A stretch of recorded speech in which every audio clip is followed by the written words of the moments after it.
fahrt immer nur dieselbe Schiene, wie eine Maschine und wir sind nur eine Nummer im System, doch wir sind unbequem. Ihr sagt, dieser Staat ist nicht so schlecht und theoretisch habt ihr sogar recht, doch wir sehen die Seele zugrunde gehen.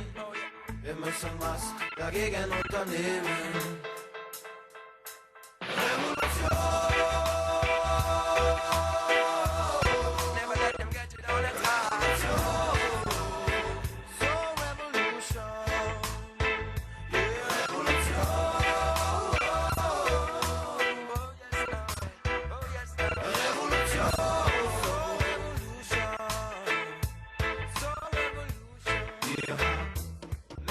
Maschinen, die eure Rechner bedienen und wir sind mehr oder weniger an unsere Grenzen getrieben. Ihr sagt, arm oder reich, alle Menschen sind doch gleich, doch wir sehen Polizei und Privatarmee, Freund und Helfer nur von wem. Ihr sagt, ihr seid immer auf der guten Seite, von Zeit zu Zeit fickt ihr einen unserer Leute. Kapitalismus zerschlagen. Unsere diesjährige erste Mai-Demonstration wendet sich gegen zwei zentrale Stoßrichtungen der herrschenden Politik. Die Verschärfung der staatlichen Repressalien nach innen und die von den imperialistischen Zentren zunehmend militarisierten Konflikte weltweit. Gegen 18 Uhr ist die revolutionäre 1. Mai-Demonstration im Stadtteil zu Ende. Die zweite Demonstration, die um 18 Uhr im Stadtteil Mitte gestartet ist, darf aber abends nicht mehr nach Kreuzberg rein, weil es schon am Mariannenplatz und am U-Platz knallt. Plus wurde erneut geplündert und Steine auf die Bühne geworfen. In Absprache mit den Veranstaltern wurde die Demo aus Mitte von der Polizei auf den Michael-Kirch-Platz umgeleitet, wo die Polizei alles abgeriegelt hatte.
Nach den schweren 1.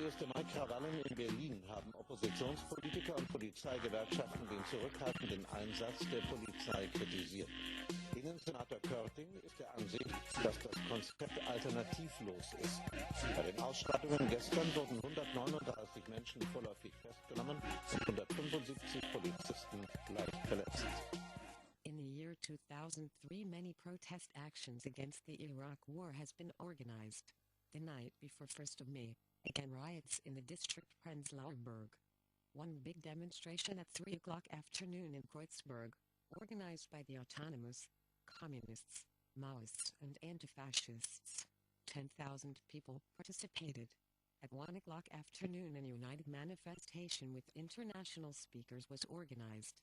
In the evening, the street riots did start, as protest against cutting of social welfare in Germany, and because of the war in Iraq. Windows from banks are smashed and cars are burning.